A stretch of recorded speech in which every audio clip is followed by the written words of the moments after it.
과로, 질병, 사건, 사고, 에너지 소모 등 여러 가지 요인으로 인해 몸 혹은 정신이 지치고 힘든 상태.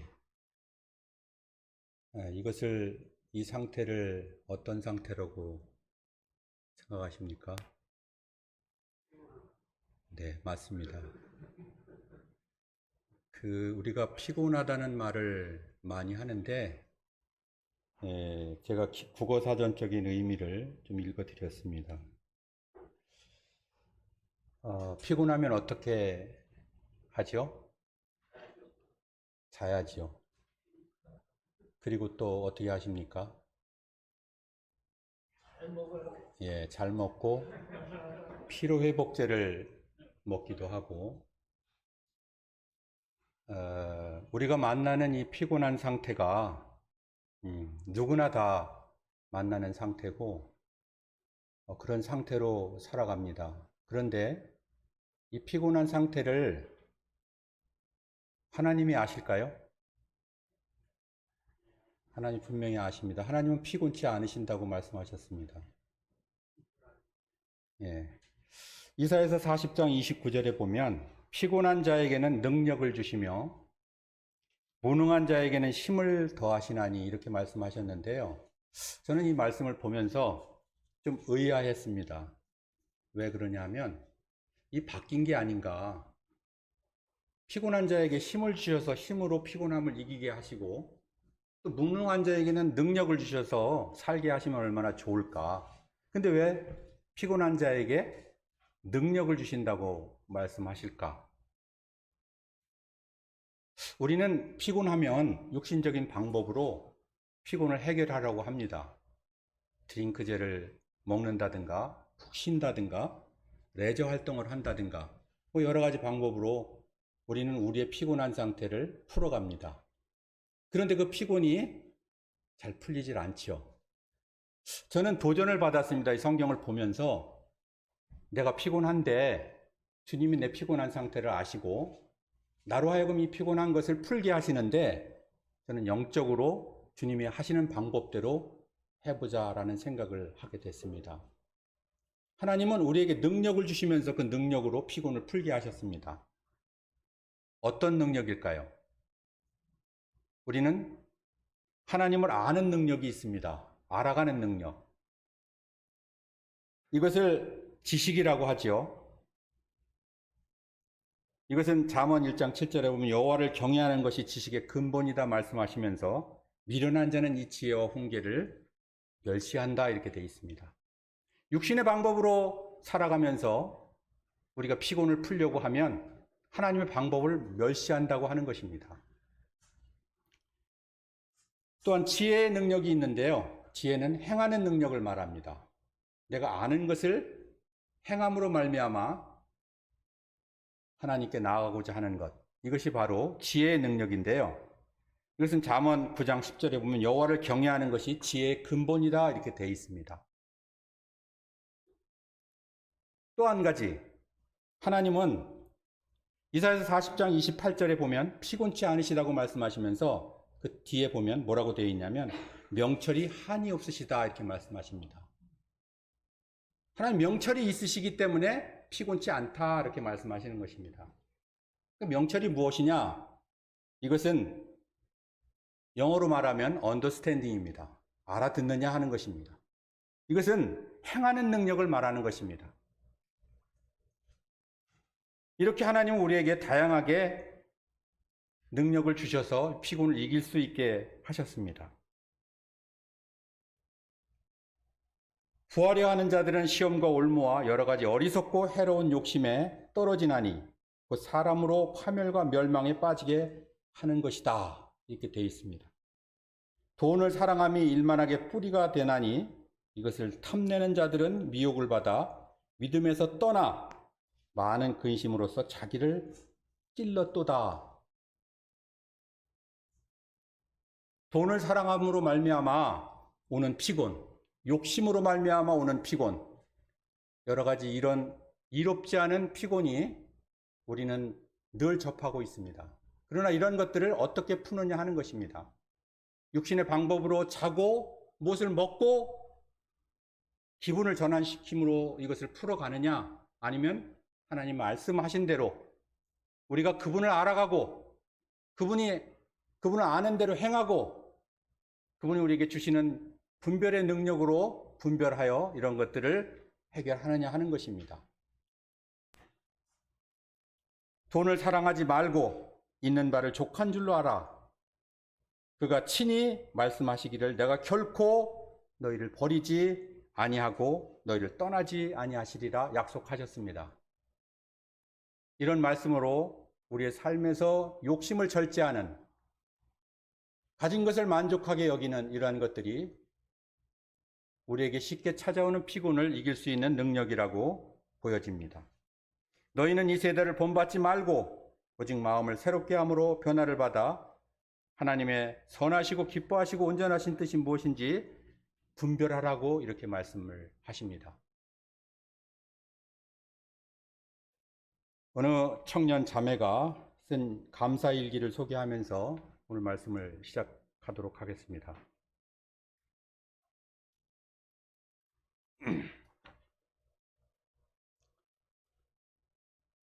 성경을 읽다 이해가 잘 안 될 때, 궁금할 때 바로 주석을 볼 수 있다는 게 정말 감사해요. 그것도 제일 최신판인 카리스 주석을. 카리스 주석 전집이 집에 있는 청년이 우리나라에, 아니 세계에 몇 명이나 될까? 이것이 얼마나 큰 축복인지, 돈이 많은 집에 태어나는 것보다, 비싼 옷이, 가구가, 물건이, 다른 어떠한 재물이 많은 집에 태어나는 것보다 이 세상 가진 값진 하나님의 말씀과 그 말씀을 올바로 볼 수 있는 집에 태어난 내가 진짜 금수저이다. 제가 알고 있는 어떤 한 자매의, 청년 자매의 감사일기를 제가 좀 보내달라고 해서 받은 내용입니다. 어떠십니까? 이 감사일기를 저는 들으면서 참 감동이 됐습니다. 이 자매는 육신의 욕구를 따라 사는 것이 아니라 자기 안에 일어나는 의심을 성경을 통해서 자세히 보면서 자기의 욕구를 만족시킬 수 있었던 것, 바로 이렇게 자기 집안에 이런 것들을 갖춰지게 한 것, 이것이 제가 갖고 있는 금수저라고 생각을 하고 있는 것입니다. 금수저가 뭐죠? 있는 가정, 자기가 갑질할 수 있는 가정에 태어나면 금수저라고 생각을 합니다.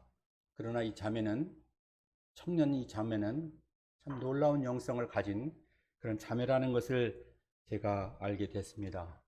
참 어리지만 존경스러운 그런 자매라고 생각이 되어졌습니다. 한번 찾아보시겠습니다. 요한복음 6장 63절입니다. 요한복음 6장 63절.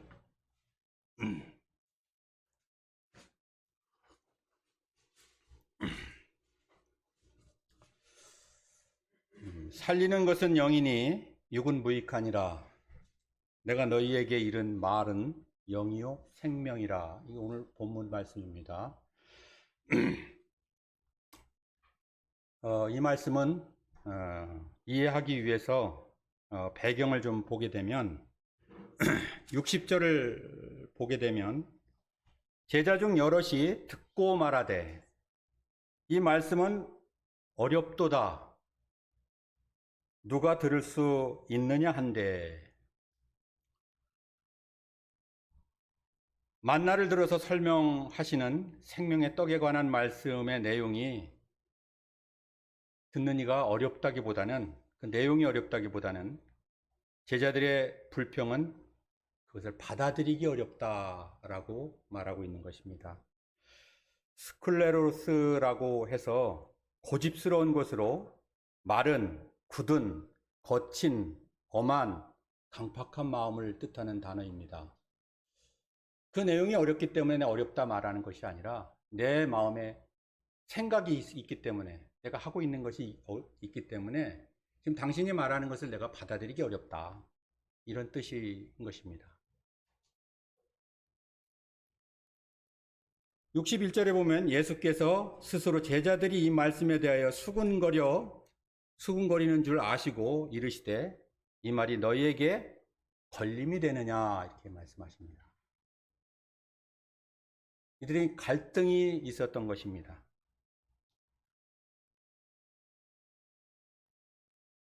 로마서 2장 4, 5절에 보면 혹 내가 하나님의 인자하심이 너를 인도하여 회개하게 하심을 알지 못하여 그의 인자하심과 용납하심과 길이 참으심이 풍성함을 멸시하느냐? 하나님의 인자하심으로 말미암아 사람들에게 회개할 기회를 주셨는데 그것을 사람들이 멸시한다, 그 풍성함을 멸시한다 하는 것입니다. 이 사람들에게 이 말이 들려졌을 때 그 사람들은 그들의 생각 때문에 하나님의 말씀을 받기가 어려웠습니다. 힘들어했습니다. 이것으로 말미암아 그 사람들은 걸려 넘어지게 된 것입니다. 이 걸려 넘어지다라고 하는 것은 스칸달리조라고 해서 이후에 세 가지의 사람들이 양상이 나타나고 있는 것을 볼 수가 있습니다. 그 위에 보면 떠나는 자가, 제자 중에 많은 사람들이 떠나가고 이렇게 되어 있습니다.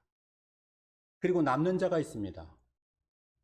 베드로가 영생의 말씀이 계시오매 어디로 가오리까 라고 말씀하시고 그 제자들이 남습니다.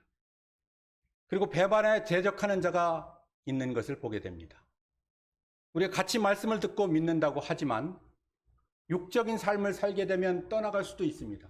그러나 영적인 삶을 살게 되면 남는 자가 되어 하나님께 영광을 돌릴 수도 있다는 것입니다. 우리는 육신으로 살 수도 있고 영으로 살 수도 있습니다. 이것을 어떻게 할 것인가 하는 것입니다. 로마서 8장 13절 14절에 보면 너희가 육신대로 살면 반드시 죽는다고 말씀하십니다. 그러나 영으로서 몸의 행실을 죽이면 살리라. 우리 삶에서 영으로서 몸의 행실을 죽이는 일이 저절로 될까요? 그렇지 않다는 것을 저는 그리스도인으로 살면서 늘 경험하게 됩니다. 무릇 하나님의 영으로 인도함을 받는 사람이 곧 하나님의 아들이다, 이렇게 말씀하십니다. 영으로 인도함을 받고 있느냐 하는 것입니다. 고린도전서 2장 14절에 보면 육에 속한 사람은 하나님의 성령의 일을 받지 아니한다. 이는 그것들이 그에게는 어리석게 보이기 때문이다. 그렇게 성경이 되어 있습니다. 하나님의 말씀을 자기 생각으로 어리석게 만들었습니다. 받아들이지 않는다는 것은 그것이 내 생각보다 못하다 하는 것입니다. 저도 그렇게 산 적이 여러 번 있었습니다.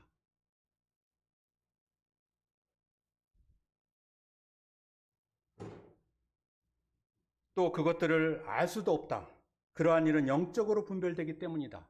육적인 삶을 살면서 영적인 것을 분별하지 못할 때 그 사람 마음 가운데는 그 말씀이 어리석게 보이는 것입니다. 사람의 상식이 하나님의 말씀을 어리석게 만들어 놓았습니다. 사람이 알 수 없는 영역인데도 불구하고 성령님의 능력으로 분별될 수 있는 능력을 어리석게 보고 있는 것입니다. 고린도전서 14장 12절에 보면 그러므로 너희도 영적인 것을 사모하는 자인즉 교회의 덕을 세우기 위하여 그것이 풍성하기를 구한다. 이것은 은사를 설명하면서 주님이 하신 말씀인데요. 영적인 것을 사모하는 자, 오늘 제가 제목으로 정한 내용입니다. 오늘 말씀 내용은 영적인 것을 사모하는 자입니다. 말씀으로 말미암아 살아가는 유익을 얻도록 하시기 위해서 우리에게 이 말씀을 주셨습니다. 이 말씀을 구체적으로 이해하기 위해서 몇 가지의 예를 들어서 말씀을 드리도록 그렇게 하겠습니다.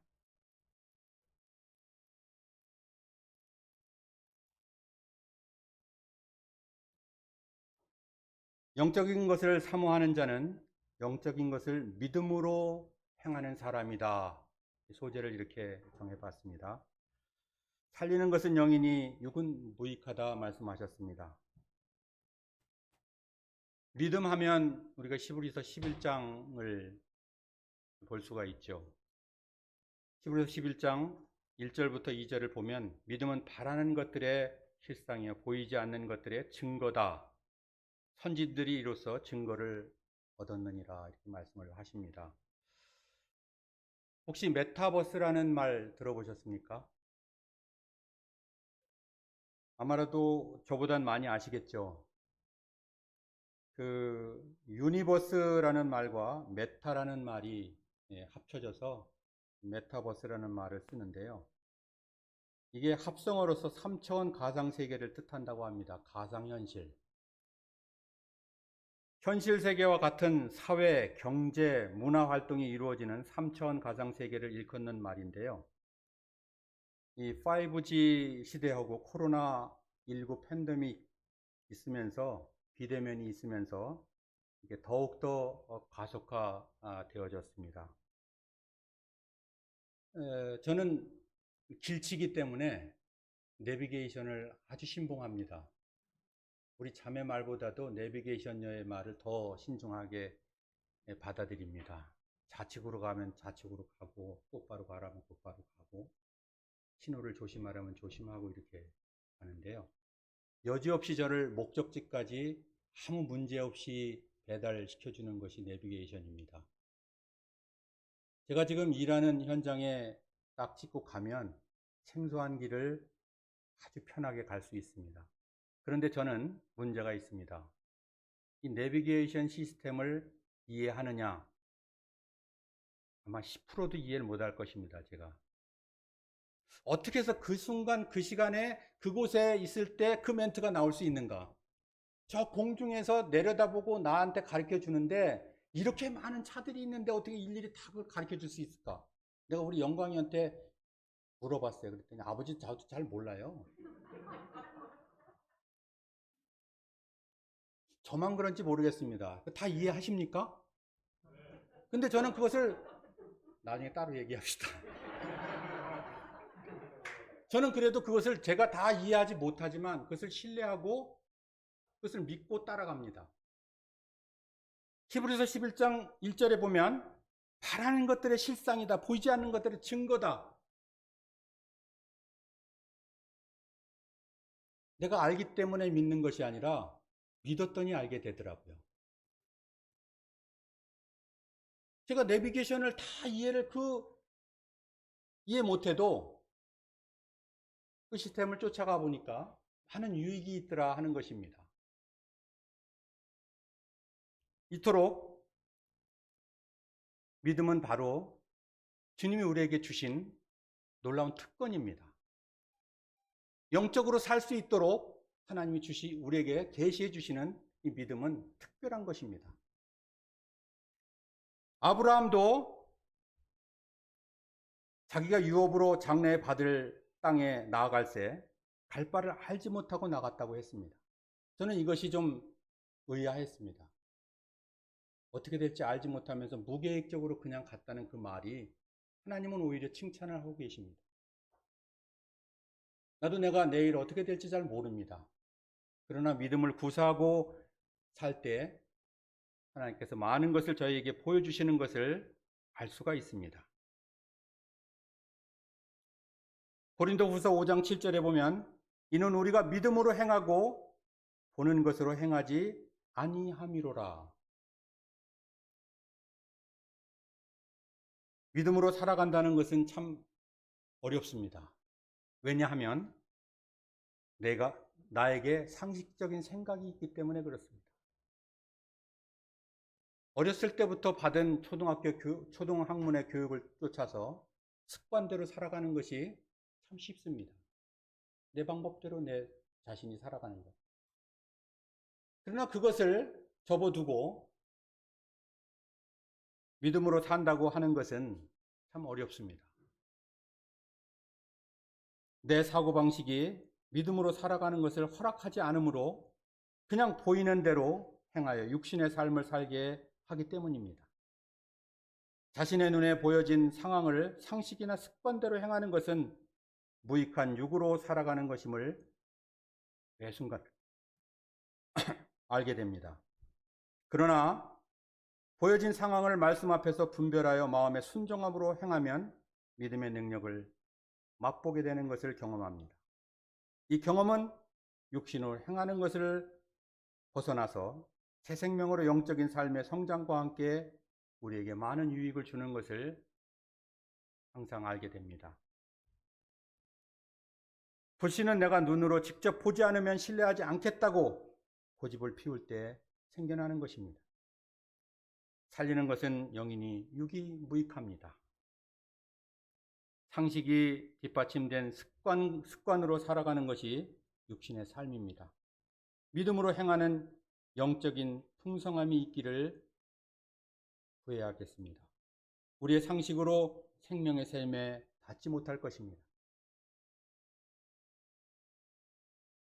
야고보서 1장 19절부터 22절에 보면 내 사랑하는 형제들아 너희가 알지니 사람마다 듣기는 속히하고 말하기는 더디하며 성내기도 더디하라. 사람이 성내는 것이 하나님의 의를 이루지 못함이라.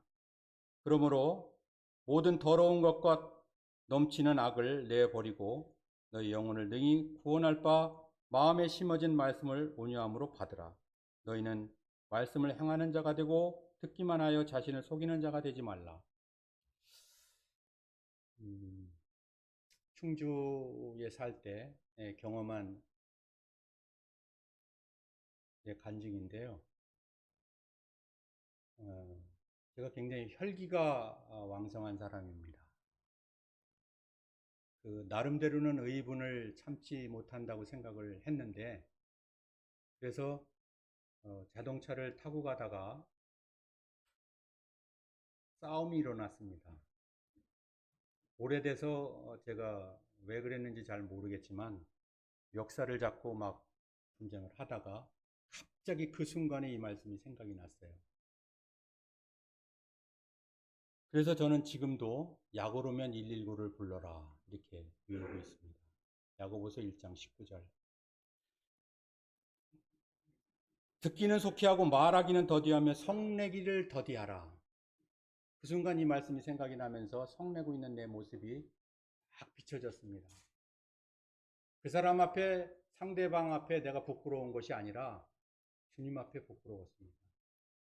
그래서 제가 완전한 무릎은 아니지만 멱살을 잡고 있다가 반 무릎을 탁 꿇으면서 미안합니다 그랬습니다. 제가 즉흥적으로. 그랬더니 이 사람이 막 돈을 내다가 아유 갑자기 왜 이러십니까 이런 식으로 저를 일으키는 거였어요. 저는 그 순간 알게 됐습니다. 내가 육신적인 방법으로 혈기를 부리는 것보다 내가 주님 앞에 말씀을 순종하면 주님이 나를 인도하신다라는 것을 알게 됐습니다. 이 성내는 것은 하나님의 의를 이루지 못한다고 하는 것을 명확하게 알게 해주셨어요. 그날 이후로 이 말씀은 말씀으로 끝나는 것이 아니라 나의 삶을 지켜주는 말씀으로 이루어졌습니다. 내가 다른 사람보다도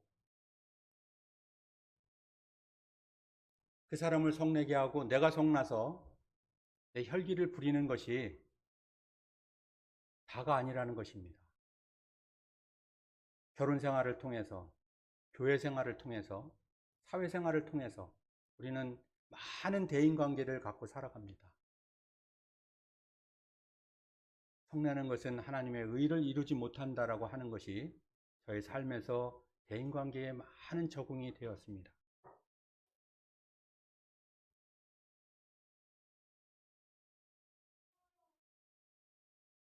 두 번째로, 영적인 것을 사모하는 자는 영적인 삶을 기도함으로 살아가는 사람입니다. 살리는 것은 영이니 육은 무익합니다. 에베소서 6장 18절에 보면 모든 기도와 간구를 하되 항상 성령 안에서 기도하고 이를 위하여 깨어 구하기를 항상 힘쓰며 여러 성도들을 위하여 구하라. 기도는 하나님과의 대화입니다. 친밀한 교제라고도 생각합니다.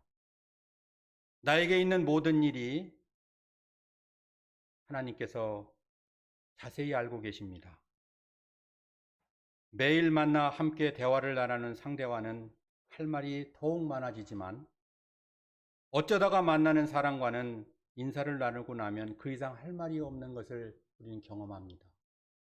어떠십니까? 하나님과 한번 대화를 시작하시면 끝없이 그 관계가 이어지십니까? 아니면 하나님 하고 나면 더 이상 할 말이 없어지십니까?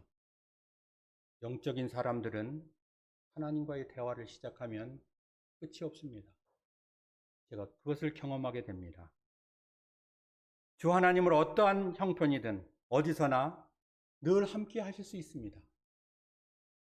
그분은 언제나 어디나 계시기 때문에 내가 외롭다고 생각할 때 하나님을 찾으면 여지없이 그곳에 계신 것을 알 수가 있습니다. 어떠한 말도 몸짓도 모두를 그분은 나의 상태를 다 아십니다. 속일 것도 없고 가릴 것도 없습니다. 주님을 믿는 사람이 외롭다고 하는 사람 저는 이해를 못하겠습니다. 주님을 만나서 기도한다는 것은 영적인 일로 육에 속한 사람은 주님과의 만남 자체가 불편하고 자신의 방법을 아뢰므로 일방적인 요구가 거절되는 것으로 유익이 없다고 결론하여 항상 자신의 상식으로 살아가는 사람들입니다. 그러나 영적인 사람은 그렇지 않습니다. 늘 그분과 대화하는 것입니다. 그분과 교제하는 것입니다. 여기에 깨어 구하기를 힘쓰라고 말씀하십니다. 영으로서 몸의 행실을 죽이는 일인 것입니다. 내가 구속을 위하여 할 수 있는 일이 아무것도 없었습니다. 그러나 그 구속을 드러내기 위해서 나는 무엇인가 하지 않으면 안 됩니다. 힘쓰라고 권면하시는 주님께 참 감사가 됩니다. 구원받은 성도가 주 안에서 할 수 있는 일이 기도라고 생각합니다. 이 일을 힘써야 할 영적인 것으로 육적인 사고로는 어렵다고 하는 것입니다. 내 생각을 접기 싫고 내 계획을 포기하기 싫으니까 내 계획을 그분께 아뢰서 그분이 기도에 응답하지 않는 것 같아서 그런 것들 때문에 걸려 넘어지는 것입니다. 육적인 내 생각은 주 앞에서 내려놓고 주님의 뜻을 구하는 것은 저절로 되는 일이 아닙니다. 끊임없는 훈련을 통해서 영적인 그리스도인이 될 수 있다고 하는 것입니다. 하나님의 영으로 인도함을 받는 사람이 바로 하나님의 아들이라고 말씀하십니다.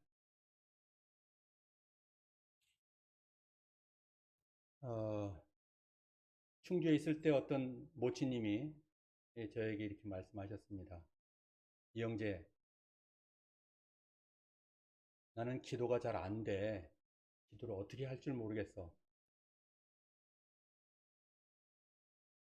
제가 갑자기 생각난 것이 주기도문이 생각이 났습니다. 그러므로 너희는 이렇게 기도하라. 하늘에 계신 우리 아버지여, 이름이 거룩히 여김을 받으시오며. 이 말씀이 생각이 나서 그 모치님한테 이렇게 권면을 드렸어요. 모치님 기도가 안 되시면 그냥 아버지 해보세요. 여기 보면 하늘에 계신 우리 아버지여. 저도 그렇게 합니다. 그리고 나서 몇 년이 흘러서 그 모치님을 뵙게 됐는데 제 손을 이렇게 잡으시면서 이영재 이제 기도하고 있어. 제가 생각지도 못했던 이 말씀을 통해서 그 모치님한테 권면을 드렸던 그 권면이 저에게 권면이 됐습니다. 저는 늘 탄식하듯이 기도합니다. 일어나자마자 주님, 아버지. 왜요? 이 탄식은 저도 잘 모르는데 아버지가 아시더라고요. 내가 왜 아버지를 부르는지.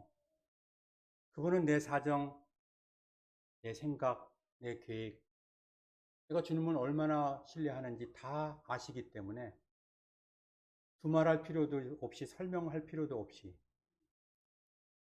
그분이 내 탄식을 들으시는 것 같아요. 그리고 들으시는 게 분명했습니다. 저는 이렇게 시작합니다. 아버지. 이게 끝일 때도 있어요. 그런데 너무너무 행복해요. 내가 어떤 형편이든 아버지를 부를 수 있는 것이 내가 얼마나 좋은지 모르겠습니다.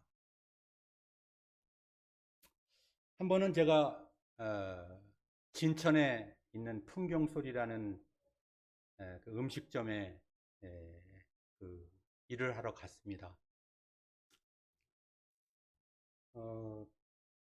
철도 침묵이 하나 성인이 들기가 좀 힘듭니다.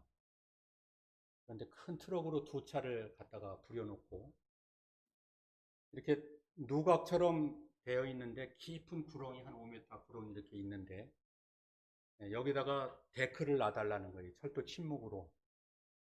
감히 생각도 못할 생각을 그분은 해서 사람을 어렵게 만들었더라고요. 도저히 이 설계도도 없고 그냥 멋있게 만들어 달래요. 이렇게 답니다. 고객님 하실 수 있겠어요? 저는 너무너무 난감했습니다. 그래서 뭐 할 게 없어서 그냥 뒷짐을 지고 계속 다녔더니 용역으로 따라온 두 분이 계셨는데 소장님 뭘 어떻게 해요? 어떻게 해요? 이렇게 얘기를 하길래 제가 저도 잘 모르겠는데요. 그 두 분이 난감해 했습니다. 그런데 두 바퀴를 돌았나 세 바퀴를 돌았나 하는데 그냥 주님이 저에게 음성을 주시는 것 같아요. 연장을 여기다 펴라라고 하는 것 같아요. 그래서 그분들한테 연장 좀 내려놓고 좀 정리 좀 해주세요. 그랬더니 그 다음에 한 바퀴 또 돌고 나니까 그 앞에 한 걸음 앞에 것들을 보여주시기 시작했어요. 주님 제가 할 수 없습니다. 주님이 하시지 않으면 저는 이 일 못합니다라고 계속 한식을 하며 돌았습니다. 그리고 그 일이 어떻게 됐냐고요? 저는 일 잘하는 사람으로 소문이 났습니다. 제가 얼마를 달라고 해서 인건비를 받은 적이 별로 없습니다. 그들이 알아서 줬고 그보다 더 준 때가 많았습니다. 제가 아쉬운 것은 그때그때마다 하나님께 영광을 돌리지 못한 것이 아쉽습니다. 기도는 내 계획을 성취시키기 위한 하나님께 드리는 직원이 아니라 그분의 방법을 내가 받아서 그분과 함께 살고자 하는 방법이었다는 것을 알게 됐습니다. 내 계획을 바꾸실 때도 있지만 내 계획을 후원하실 때도 있었습니다. 마음에 소원을 두고 행하면 그분이 후원하실 때도 있었지만 내 개인적인 육신의 생각으로 할 때는 그 계획을 하나님이 여지없이 바꾸어 주셨습니다. 이렇게 기도로 영적인 것을 사모하는 사람은 영적인 삶을 기도로 살아간다 하는 것을 알게 해주셨습니다.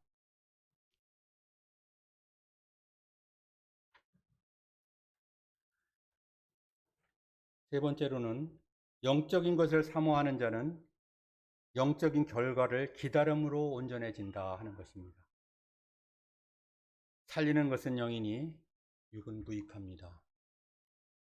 고린도후서 4장 16절에 보면 그러므로 우리가 낙심하지 아니하노니 우리의 겉사람은 낡아지나 우리의 속사람은 날로 새로워지도다. 누구를 막론하고 늙지 않는 사람은 없습니다.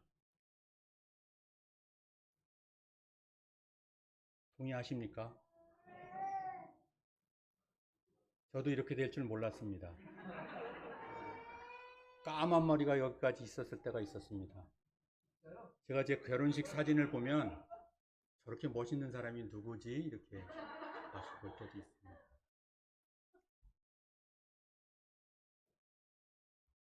늙는다는 것은 오랜 시간 동안 우리에게 기회가 있었다는 것입니다. 낡아지는 자신을 경험하면서 낙심이 되는 것은 어쩔 수 없는 일입니다. 그러나 그 낙심을 소망으로 바꿀 수 있는 영적인 삶은 바로 기다림입니다. 70이요 강건하면 80을 살아가는 유한한 인생에게 겉사람의 낡아짐이 낙심이지만 영적인 삶은 영원히 살아갈 소망이 되는 것입니다. 그것을 과정으로 여기고 속사람의 새롭게 됨이 낡아짐을 이기고 평안을 누리게 하는 것이 주님의 뜻입니다. 속사람이 새롭게 되는 것이 겉사람의 낡아짐을 이길 수 있어야 하는 것입니다.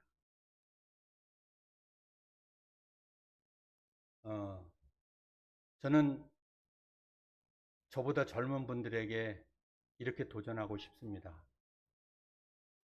나는 젊어지기 싫어요. 지금이 너무너무 좋습니다.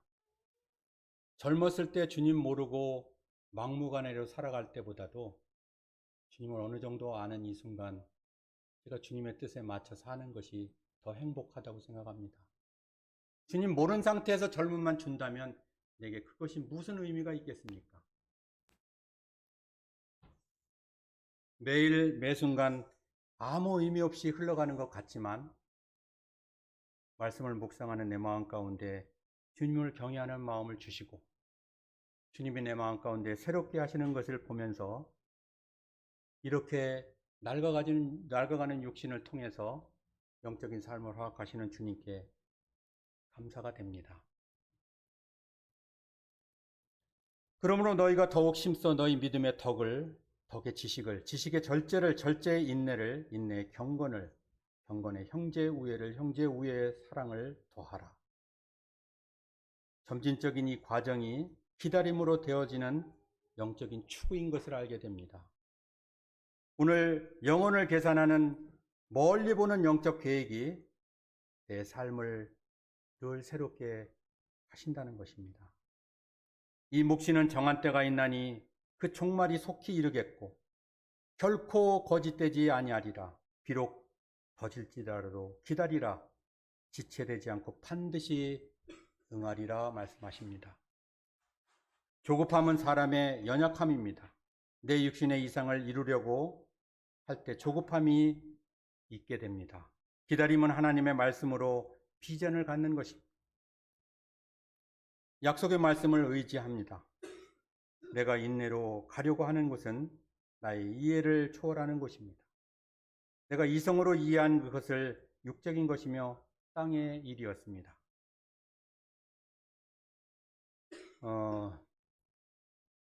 제가 충주를 내려갈 때 비전을 갖고 갔습니다. 어떤 비전이냐면 디모데전서 6장 17절부터 19절 말씀을 제가 나름대로 받았다고 생각하고 충주로 내려가게 됐습니다. 내가 이 세대 부한 자들을 명하여 마음을 높이지 말고 정함이 없는 재물에 소망을 두지 말고 오직 우리에게 모든 것을 후히 주사 누리게 하시는 하나님께 두며 선을 행하고 선한 사업을 많이 하고 나눠주기를 좋아하며 너그러운 자가 되게 하라. 이것이 장래에 자기를 위하여 좋은 터를 쌓아 참된 생명을 취하는 것이니라. 충주를 가게 된 계기의 말씀이 저는 이 말씀이었습니다. 이 말씀을 붙잡고 기도하면서 씨름했습니다. 누가 부자가 되게 해준다는데 싫은 사람이 있겠습니까? 저는 이 말씀이 저를 주님이 부자 되게 해주신다는 말씀으로 오해를 했습니다. 제가 이사를 내려갔는데요. 예전에 그 마을에서 누에를 키우던 조그마한 창고를 개조해서 그때 당시 큰 돈이죠. 700만 원인가를 들여서 개조를 해서 그곳에 들어가서 아이들과 함께 살았습니다. 근데 제가 성남수정교회에서 갔기 때문에 성남수정교회 성도님들이 오셔서 보고는 혀를 차는 거예요. 그리고 제가 성남수정교회를 방문하면 많은 성도님들이 그렇게 무난했습니다. 어떻게 잘 되십니까? 잘 될 리가 없었어요. 금방 부자 될 거라고 생각했는데 1년이 지나 2년이 지나 거기서 떠나왔는데 아직 부자가 안 됐어요. 그런데 이 말씀을 통해서 저는 많은 것을 주님 앞에 영적으로 받은 것이 있습니다. 이 말씀을 보면 이 세대의 부한자들을 명하여 마음을 높이지 말라고 했는데 제 마음을 다스려 주셨습니다. 저는 이것이 더 소중합니다. 높은데 마음을 두고 정함을 두었던 제 마음을 주님이 다스려 주셨습니다. 또한 재물에 소망을 두지 말라고 하셨는데 그것이 무슨 의미인지 이제 조금 알겠습니다.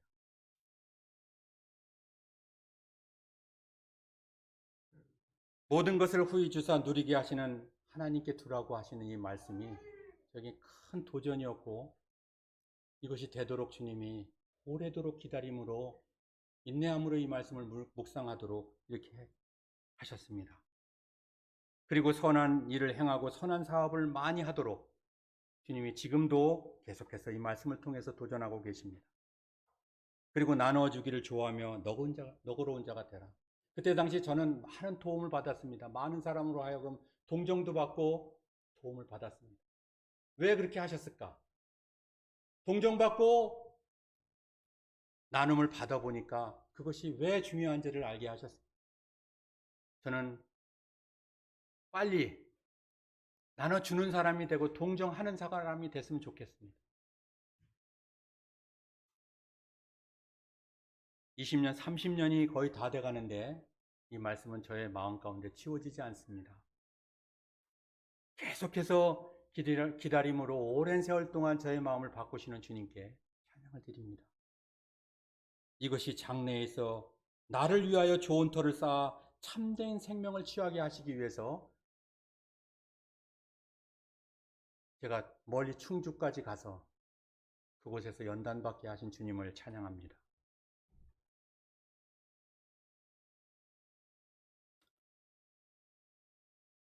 결론입니다. 내가 너희에게 이런 말은 영이요 생명이라고 말씀하셨습니다. 이런 영적인 삶은 주님이 우리에게 주신 말씀을 통해서 되어질 수 있다고 하는 것입니다. 디모데후서 3장 15절부터 17절을 보면 또 어려서부터 성경을 알았나니 성경은 능히 너희로 하여금 그리스도 예수 안에 있는 믿음으로 말미암아 구원에 이르는 지혜가 있게 하느니라. 성경 위에는 구원에 이르게 하는 지혜가 있을 수 없습니다. 어떤 위인전을 보면서 구원받았다는 사람 저 못 봤습니다. 모든 성경은 하나님의 감동으로 된 것으로 교훈과 책망과 바르게 함과 의로 교육하기에 유익합니다.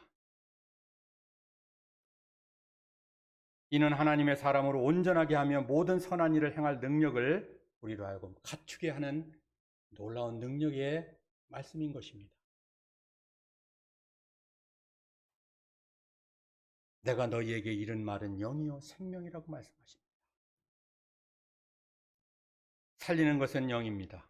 내가 너희에게 이른 말이 생명이요 영이요 생명이라고 말씀하셨는데요. 성경을 보고 묵상함으로 믿음으로 행하여 육의 무익한 삶으로부터 구원에 이르는 지혜로 이르게 하십니다. 나는 하나님의 사람으로 영에 속한 선한 일들을 능력으로 행하여 영생을 누리게 하셨습니다. 그런가 하면 히브리서 10장 19절부터 22절에 보면 그러므로 형제들아 우리가 예수의 피를 힘입어 성소에 들어갈 담력을 얻었다고 말씀하십니다. 내가 가고 싶다고 해서 가기 싫다고 해서 안 갈 수 있는 어떤 그러한 것이 아니라 우리가 갈 수 있는 유일한 담력은 예수 그리스도의 피입니다. 그 길은 우리를 위하여 시장 가운데 열어놓으신 새로운 살 길인 것입니다. 또 하나님의 집 다스리는 큰 제사장이 계심에 우리가 마음의 뿌림을 받아 악한 양심으로부터 벗어나고 몸은 맑은 물로 씻음을 받았으니 참마음과 온전한 믿음으로 하나님께 나아가자 하나님은 이렇게 그 살 길로 나올 수 있도록 우리에게 그 길을 허락하셨다고 하는 것입니다.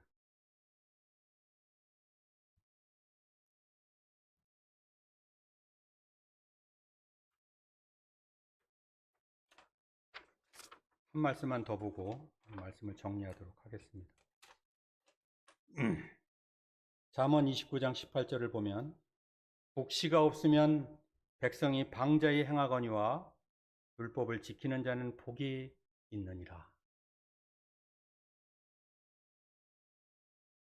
지금 현재 내가 묵상하고 있는 말씀이 어떤 말씀입니까? 이 말씀이 자기를 주장하고 끊임없이 말씀이 나를 지배할 때 나는 영적인 그리스도인이 될 수 있는 것입니다. 아무 생각 없이 내 생각, 내 계획, 내 마음대로 살면서 영적인 그리스도인을 꿈꾸는 것은 잘못된 것입니다. 나는 지금 어느 말씀으로 살고 있는가? 어느 말씀이 내 마음 가운데서 이루어지고 있는가? 내가 너희에게 이른 것이 영이요 생명이라고 말씀하십니다. 오늘 내용을 잠깐 정리하고 마치겠습니다. 피곤한 육체는 영적인 삶에 영향을 줄 수 있습니다. 누구에게 있을 수 있는 지치고 힘든 상태를 주께서 아시고 이길 능력을 우리에게 주셨습니다. 우리는 주 하나님을 경외함으로 알고 행하는 분별의 능력자입니다. 한 청년의 감사의 고백은 육적인 죽은 것에 대한 것을 초월한 영적인 신분으로서의 살아가는 영적인 그리스도인의 감사 고백이었습니다. 조상들이 먹었던 만나를 먹고 죽었어도 나를 먹는 그 사람은 영원히 살리라. 이 말씀을 받은 제자 중에 여럿이 이 말씀이 어렵도다 했습니다. 그들은 결국 걸림이 되었습니다. 그 후에 살리는 것에는 영이니 육은 무익하다 하셨습니다. 우리는 영을 사모하는 자로 살 수도 있고 육신의 습관대로 무익하게 살 수도 있습니다. 영적인 것을 사모하는 사람은 영적인 것을 믿음으로 행하는 사람입니다. 이는 우리가 믿음으로 행하고 보는 것으로 행하지 아니함이로라. 영적인 것을 사모하는 사람은 영적인 삶을 기도함으로 살아가는 사람입니다. 내가 이 세상에 속하지 아니한 같이 그들도 세상에 속하지 아니할 싸움나이다 라고 주님은 요한복음 17장에서 기도하고 계십니다. 그들을 진리로 거룩하게 하옵소서. 아버지의 말씀은 진리입니다.